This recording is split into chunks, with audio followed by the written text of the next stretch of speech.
Global Typhoon, Chairman TV. Weather update. Helping homeless people. Please subscribe.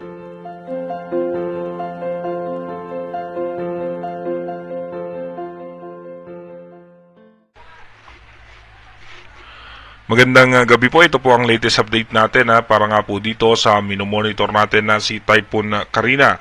Patuloy nga po ang paglakas ni Typhoon Karina at ito nga po ay tinataglay na yung lakas na 150 km per hour malapit sa gitna at may pagbugso na nga po yan ng abot ng 185 km per hour.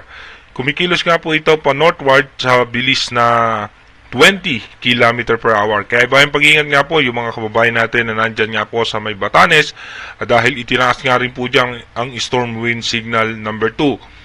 Ang wind signal number 1 naman natin ay nakataas naman po yan sa Cagayan including Babuyan Islands, eastern portion ng Isabela sa may Divilacan, Palanan, Makunakun, Dinapige, kasama rin po ang Tumauni, Ilagan City at San Mariano, Cabagan, San Pablo, Santa Maria. Storm wind signal number 1 din po sa northern portion ng Apayao sa Calanasan, dito sa Luna, Pudtol, Flora, Santa Marcela, sa Maya Cabugao, northern portion ng Ilocos Norte sa Pagudpud, Banggi, Adams, sa Dumalneg, Burgos, Bintar, Pasukin, Bacara at dito nga po sa Karasi. Diyan nga po nakataas ang storm wind signal na number 1 natin, kaya iba yung pag-iingat nga po sa ating mga kababayan. Patuloy nga po yung paglakas pa ni Typhoon Karina at kung mapapansin nyo sa ating monitor na halos sa sakop nga po niya ng buong Luzon at kasama rin po ang southern Luzon. Posible pa rin po tayo makaranas dyan ng mga pag-ulan at yung mga pagbugso-bugso ng hangin. Mas apektado nga po niya na ang extreme northern Luzon at western section ng northern Luzon dahil nga po sa kanyang diametro ay umaabot nga po sa parte ng extreme northern Luzon.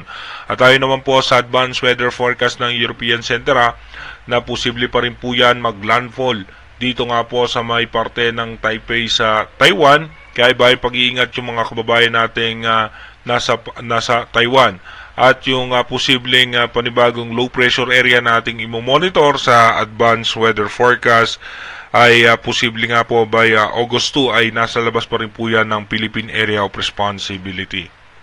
Dito naman po sa may ating rain map animation, kung mapapansin nyo nga po yung kanyang diametro ay umaabot nga po yan dito sa may parte ng extreme northern Luzon at yung posibleng malalakas na pagulan ay maranasan din nga po dito nga sa may parte ng La Union, Ilocos Sur.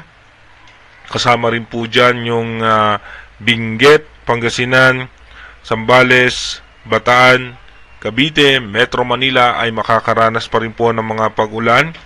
Kasama po dyan ng Laguna, Quezon, dito nga po sa may parte ng Polillo Island, Mindoro Provinces, northern portion ng Palawan at makulimlim na kaulapan na may kasamang isolated rain shower naman sa Bicol region at maging sa Visayas. Mamaya namang alas 11 ng gabi, patuloy pa rin nga po makakaranas tayo ng mga pag-ulan dito pa rin po sa western section ng northern Luzon, central Luzon at Metro Manila, kasama pa rin ang northern portion ng Palawan at ng Mindoro provinces dahil po yan sa pinapalakas ni Typhoon Karina ang habagat. Dito naman po sa wind map animation na inilabas ng European Center, dito naman yung mga pagbugso-bugso ng hangin ay mararanasan nga po sa may extreme northern Luzon, sa western section ng northern Luzon mararanasan nga natin. Lalo po bukas ay mararanasan pa rin nga po yung malalakas na hangin dito nga sa may parte ng Batanes, Basco Batanes, Babuyan Island at kasama pa rin po ang western section ng ating bansa including Metro Manila ay makakaranas ng mga pabugso-bugso ng hangin.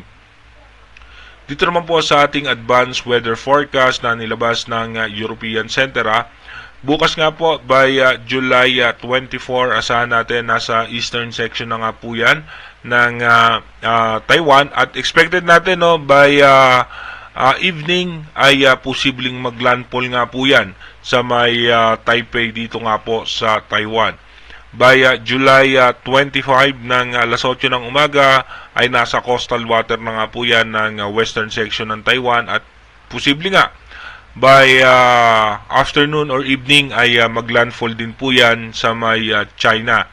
Pagdating naman po ng July 26 ay patuloy pa rin po tayo makakaranas ng pagulan dahil nga po sa pinalakas pa na habagat, at pagdating ng Sabado, July 27, may mga pag-ulan pa rin po tayo mararanasan pero bahagya na lamang po yung mga pag-ulan. Pagdating naman po ng July 28, makakaranas pa rin po tayo ng pagulan dahil sa habagat naman. Posible nga po hapon or gabi na tayo makakaranas ng mga posibilidad na pagulan.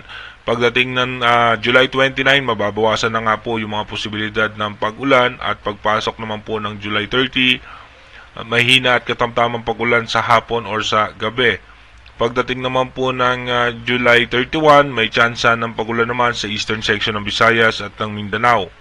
Pagpasok naman po ng unang araw ng August, asahan nga po natin meron po tayong mga cloud cluster na posibleng magpaulan sa Visayas at sa may parte ng Mindanao. At pagpasok naman po ng August 2, ito nga po yung ating imo-monitor na panibagong low pressure area na nasa labas nga po ng Philippine Area of Responsibility.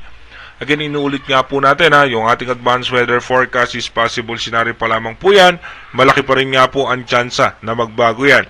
Kaya iba yung pag-iingat pa rin nga po sa ating mga kababayan, lalong-lalo na yung naapektuhan nga po ni Typhoon Karina sa mga oras na ito, na posible nga po tayong makaranas ng mga pagbaha at pagguho ng lupa. Ay sana po ay tayo po ay mga nasa ligtas na lugar. Mag-iingat po tayo palagi. God bless po sa ating lahat.